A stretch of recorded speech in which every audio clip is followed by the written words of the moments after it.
I'm fucking jerking my hog to Queen America's titties. I'm fucking jerking my wiener to Queen America's boobies. I'm fucking cranking my peanuts to Queen America's titties. I'm fucking jerking my hog to Queen America's boobies. I'm fucking jerking my fucking hog, gamers. It's been a minute, gamers. Sorry I took so long to make my next video. I spent all that time fucking jacking off. Today we're gonna be talking about the Shadow of the Erdtree expansion. Now I don't review any Dark Souls game or anything relating to Dark Souls until after I've played through it 3 times.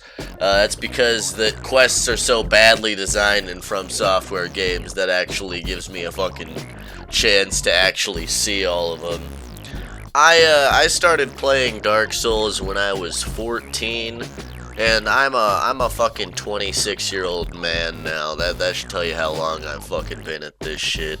But my tier list for overall Dark Souls games goes like this here. And this is objective fact. If you disagree with this, you might as well close the video right now. So today, gamers, you get to listen to me ramble about my vague opinions of where the Dark Souls series is headed here.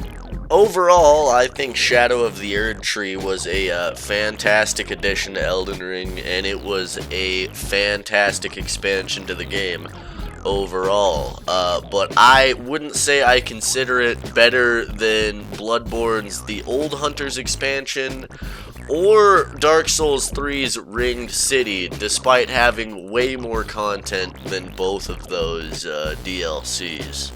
Elden Ring sits in a weird spot in From Software games to people who actually play these games, not the millions of normies that this is their first From Software game, but the actual people who play From Software games know that Elden Ring sits in a difficult spot among Souls games, where it is simultaneously one of their best and one of their worst Souls games they've ever created. What do I mean by this?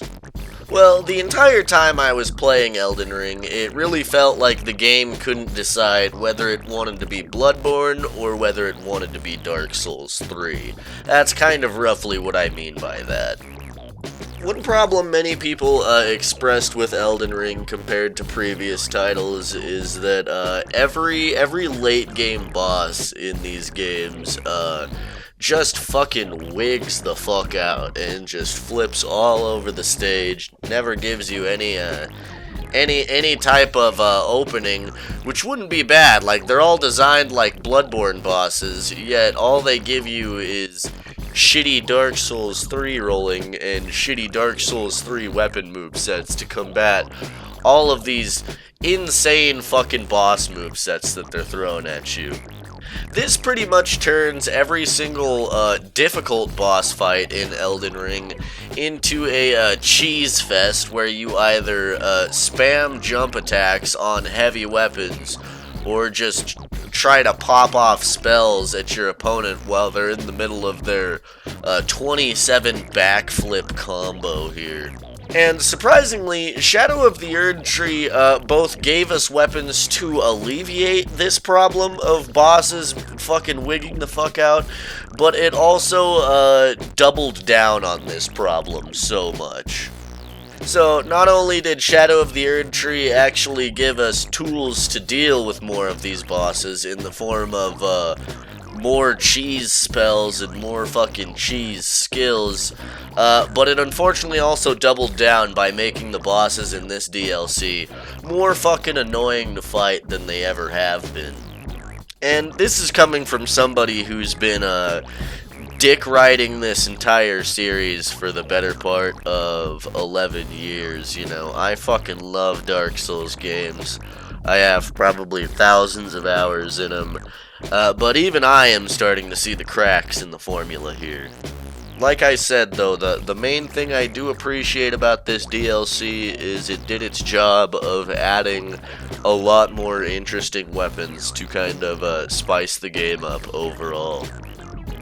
One thing that I did find kind of disappointing, though, was I figured that since it came out a whole 2 years after the release of Elden Ring, I figured that Shadow of the Erdtree was going to be a great time to address some of Elden Ring's multiplayer problems. If you're what the AI clickbait articles online call a Souls veteran, then you would know that Elden Ring did something atrocious to the entire game, which it basically is, it fucking destroyed the multiplayer by essentially making invasions useless, and decreasing the overall multiplayer capacity from 6 players down to 4 players. This was overall a terrible decision for the game and ended up pretty much killing multiplayer around 3 months after release. There was nobody summoning for co-op and nobody were doing invasions anymore because every invasion was just you spawning in to immediately get bum rushed by 3 fucking guys using a laser sword. So I figured that what with Shadow of the Erdtree coming out, it would try to alleviate some of those multiplayer issues, maybe go back to increasing the multiplayer server limit overall to 6 people, you know, maybe do something to like overall incentivize people playing together more so that the multiplayer doesn't die immediately. No, that didn't happen. Dark Souls multiplayer is dead, and we people online have pretty much killed it.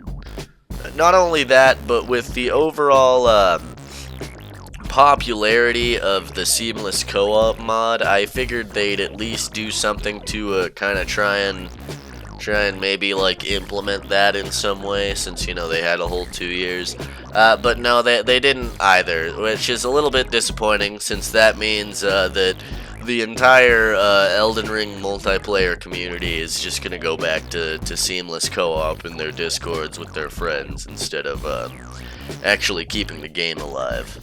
I think that's probably my most honest, bitchy complaint about this entire DLC, is that it really missed the opportunity to overhaul Elden Ring's multiplayer so that you don't have to use a third-party mod to make the game tolerable to play with your friends. But I'm getting ahead of myself. I realize now that we'll never have the glory days of Dark Souls 3 multiplayer mechanics back, and I'm okay with that. I'm over it now. I just figured that the DLC would at least like touch on that a little bit. But nobody cares about that fucking shit. Nobody plays Souls games for the gameplay.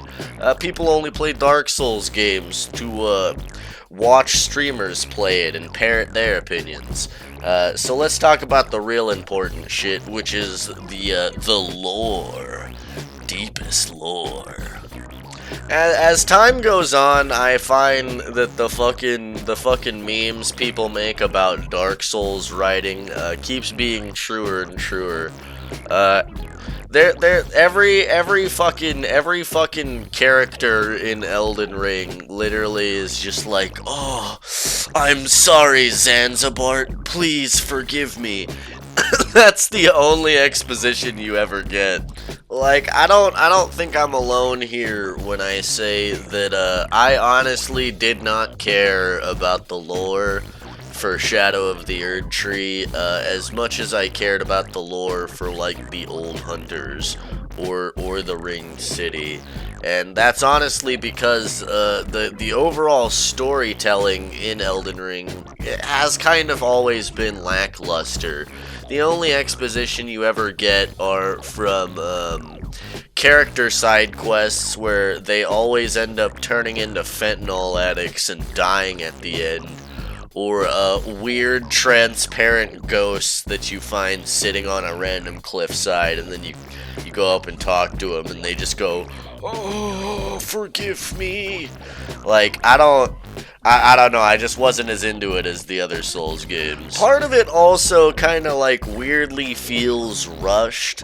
Like, the entire imagery and theming of the DLC kind of like implies that you might be fighting Godwin at the end of it, and instead they kind of just give you a complete ass pull and make it Radon instead for some reason. And I know Vati Vidya and other subhuman British people are already making 3-hour long expository videos explaining why this is the best writing that's ever happened in video games. But, you know, after playing Souls games for 12 fucking years, I expect at least a little bit more exposition, or at least a little bit more world building in my DLCs than just 5 fentanyl addicts that die at the end.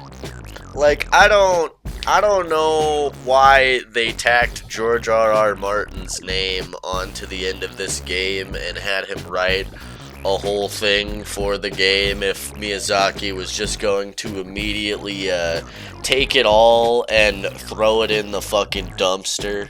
I'm sure in the 2 paragraphs that George R.R. Martin got paid millions of dollars to write that there's probably a good reason why Mikola gets completely character assassinated and just wants his pussy blasted by Radon. But we'll never fucking know that because the entire DLC does a terrible job of explaining anything to you. Same as the game. So everything in the DLC kind of just seems like an entire, like, fucking ass pull after ass pull. Like, you're just like, oh, okay. Like, it's Radon, I guess, at the end. I don't know.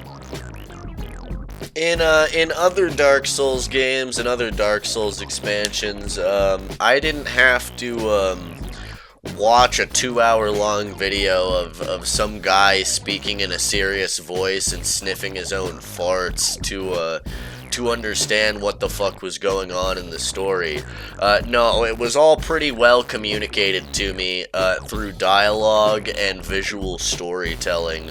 I have no fucking clue what goes on in this DLC or why Mikola does anything that he does.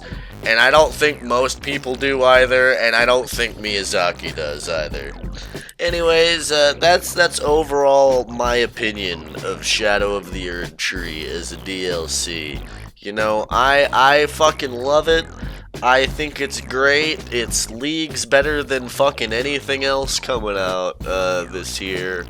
But still, overall, like, if I were to compare it to the Old Hunters or the Ring City, something about it just still ends up coming up short, and I think that has to do with more so Elden Ring in general's overall flaws, rather than the DLC itself. That last boss is fucking garbage, though. Like, complete ass. Like, after fighting it, after beating him 3 times, like, that shit still isn't fun, and I even understand the moveset now. Like, I don't know.